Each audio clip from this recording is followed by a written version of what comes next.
नमस्कार। भारत मौसम विज्ञान विभाग और पृथ्वी मंत्रालय के द्वारा आज आने वाले मानसून सीजन पे बारिश का पूर्वानुमान किया जा रहा है। परिमाणात्मक रूप में देखें तो पूरी भारत में जून से सितंबर के अंदर जो बारिश होने वाला है वो लॉन्ग पीरियड एवरेज का 96% होने का पूर्वानुमान किया जा रहा है।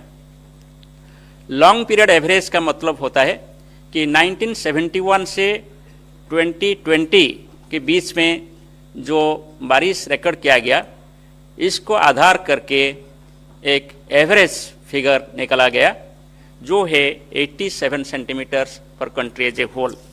जब मैं 96% रेनफॉल का पूर्वानुमान कर रहा हूं, इसका मतलब है कि 87 सेंटीमीटर की 96% यानी लगभग 83.5 सेंटीमीटर रेनफॉल पूरी देश में रेनफॉल होने का पूर्वानुमान किया जाता है।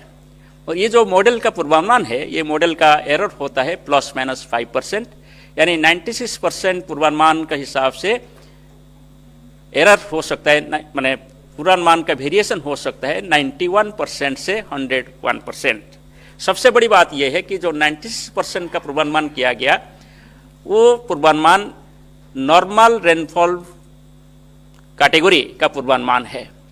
यानी हम लोग 2023 में जून से सितंबर के पीरियड में मॉनसून रेनफॉल नॉर्मल होने का पूर्वानुमान कर रहे हैं और क्वांटिटेटिवली ये 96% ±5% होने का पूर्वानुमान कर रहे हैं।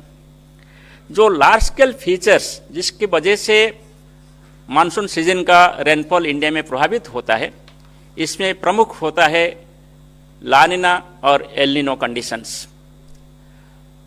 विंटर में आप देखे होंगे कि La Nina conditions up to February prevail कर रहा था, जो कि इक्वेटोरियल पैसिफिक ओशन का सी सरफेस टेम्परेचर के ऊपर आधारित है। अभी वो लानिना कंडीशन चेंज होते हुए एक न्यूट्रल कंडीशन में परिणत हो गया, यानी अभी ना ये लानिना है ना ये एल नीनो है। मगर जो मॉडल्स का पूर्वानुमान है, इसके हिसाब से मानसून सीजन के दौरान न्यूट्रल कंडीशन से एल नीनो कंडीशंस इवॉल्व होने का पूर्वानुमान किया जा रहा है और मोस्ट प्रोबेबली ये जुलाई महीने के आसपास डेवलप होने का पूर्वानुमान किया जा रहा है। हमारा जो विश्लेषण है, इससे पता चलता है कि second half of monsoon season के साथ एल नीनो का रिलेशनशिप ज़्यादा स्ट्रांग है। जैसे कि हमारा पूर्वानुमान है कि जुलाई के आसपास एल नीनो कंडीशंस डेवलप हो सकता है, इसका मतलब यही होता है कि second half of monsoon season 2023 के ऊपर एल नीनो डेवलप हुआ तो इसका असर पड़ सकता है। फिर भी आप सीजन पूरा देखें तो नॉर्मल रेनफॉल होने का पूर्वानुमान किया जा रहा है। और एक बात मैं बोलना चाहता हूं कि 1951 से देख 2022 तक अब सभी सालों का एल नीनो लानिना न्यूट्रल कंडीशंस वगैरह एनालिसिस करे देखा जाए, ऐसे 15 साल रहा जब एल नीनो कंडीशंस डेवलप हुआ है। मगर ये 15 सालों से 6 साल ऐसे रहा जब नॉर्मल नहीं तो एबोव नॉर्मल रेनफॉल रिकॉर्ड किया गया। सो मेरा मतलब यही है कि एल नीनो के साथ मॉनसून सीजन रेनफॉल का ऐसे 1-to-1 रिलेशनशिप या डायरेक्ट रिलेशनशिप नहीं है। ऐसे 40% ईयर्स होता है जब एल नीनो के साथ भी नॉर्मल नहीं तो एबोव नॉर्मल रेनफॉल रिकॉर्ड किया गया है। दूसरा जो लार्ज स्केल फीचर है जो इंडियन मानसून को प्रभावित करता है, वो है Indian ocean dipole. Indian ocean में वेस्ट इक्वेटोरियल इंडियन ओशन और ईस्ट इक्वेटोरियल इंडियन ओशन का जो सी सरफेस टेम्परेचर की डिफरेंस वजह से एक डाइपोलर बिहेवियर डेवलप होता है। कभी कभी west equatorial Indian ocean warmer होता है तो कभी कभी east equatorial Indian ocean warmer होता है। जब west equatorial Indian ocean warmer होता है, इसको पॉजिटिव इंडियन ओशन डाइपोल बोला जाता है और अपोजिट को नेगेटिव इंडियन ओशन डाइपोल बोला जाता है। जब west equatorial Indian ocean warming ज़्यादा होता है, यानी positive Indian ocean dipole develop होता है, तब साउथ ईस्ट मानसून का क्रॉस इक्वेटोरियल फ्लो यानी सदर्न हेमिस्फीयर से नॉर्दर्न हेमिस्फीयर को जो विंड फ्लो होता है एक्टिव होता है, स्ट्रांग होता है, सो मानसून रेनफॉल अच्छा होता है। So positive Indian ocean dipole monsoon के लिए अच्छा होता है। और अभी जो neutral Indian ocean dipole conditions prevail कर रहा है, पूर्वानुमान यही है कि ये positive Indian ocean dipole monsoon season के जरिए डेवलप हो सकता है। सो ये फेवरेबल हो सकता है। तीसरा है कि snow cover area specially over Europe और एशिया और नॉर्दर्न हेमिस्फीयर बोल सकते हैं आप। स्नो कवर कम होने से मानसून सीजन में रेनफॉल जो होता है वो फेवरेबल होता है। स्नो कवर ज़्यादा होने से ये अनफेवरेबल होता है। और इस साल विंटर सीजन में या स्प्रिंग सीजन में दिसंबर, जनवरी, फरवरी, मार्च महीना का स्नो कवर आप देखें तो नॉर्मली जितना स्नो कवर होता है इससे कम हुआ है, यानी बिलो नॉर्मल स्नो कवर दिखाई दिया गया, जो कि फेवरेबल है इंडियन मानसून के लिए। सो जो एलिनो कंडीशंस का डेवलप होने का जो भी पूर्वानुमान है, इसमें जो नेगेटिव इम्पैक्ट होने वाला है इसको काउंटर करने के लिए पॉजिटिव इंडियन ओशन डाइपोल और बिलो नॉर्मल स्नो कवर भी प्रिवेल कर रहा है।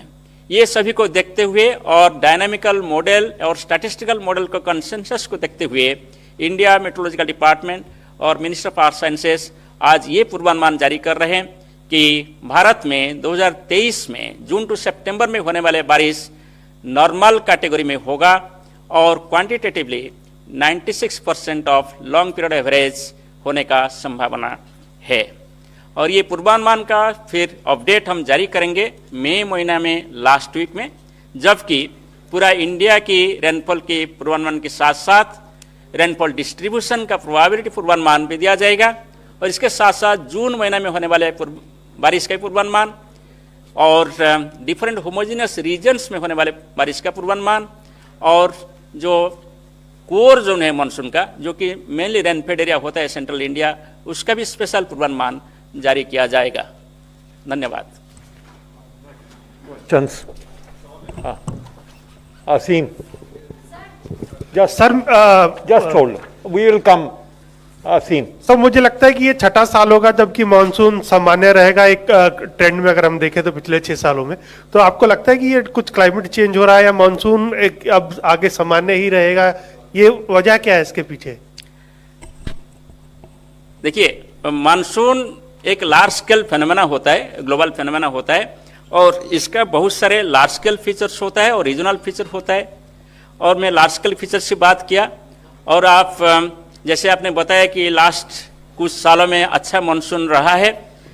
मानसून एक इपोकल बिहेवियर दिखाता है, जैसे 3 डेकेड्स अच्छा बारिश होता है तो फिर 3 डेकेड्स कम बारिश होता है।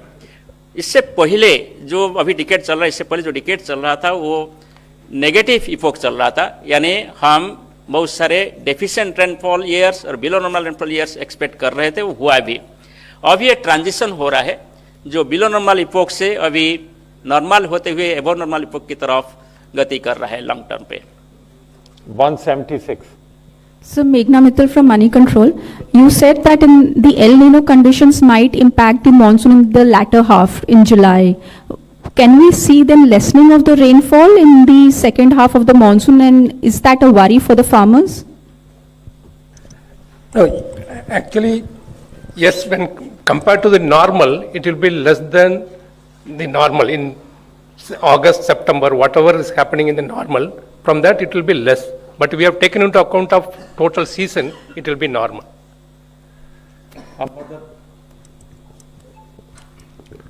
सर मदन जड़ा हिंदुस्तान अखबार से हूँ।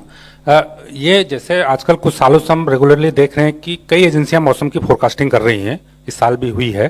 तो इसको लेके क्या सरकार की नीति है कि कोई भी फोरकास्ट कर सकता है, क्या हम भी कर सकते हैं? तो इस पे जरा क्लियर कीजिए कि क्योंकि कई बार कंफ्यूजन होता है, कुछ चीजें रिपीट होती हैं, कुछ चीजें कई बार क्लैश भी करती हैं। तो इसमें क्या पॉलिसी है गवर्नमेंट की? कोई फोरकास्टिंग कोई भी कर सकता है? क्योंकि एक बार बहुत पहले भी ऐसा हुआ था तो फिर उस ऑर्गेनाइजेशन को मना कर दिया गया था कि आप नहीं करेंगे।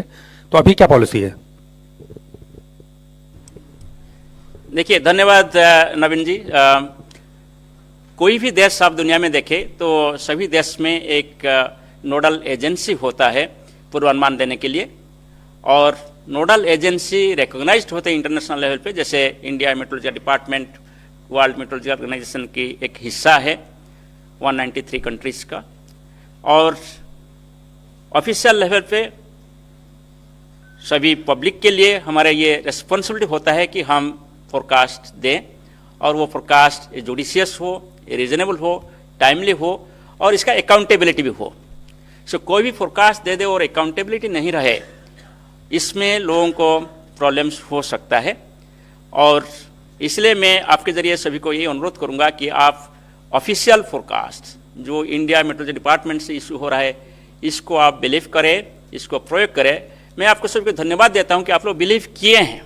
हमारा जो सर्वे बताता है कि भारत मौसम विज्ञान विभाग का जो पूर्वानुमान है, इसको लोग बिलीव करते हैं और यूज़ करते हैं, और मुझे ये विश्वास है कि भविष्य में भी हम आप लोगों के ज़रिए लोगों के पास पहुंचाएंगे, और ऑफिशियल फोरकास्ट बहुत अच्छे ढंग से और अच्छे एक्यूरेसी के साथ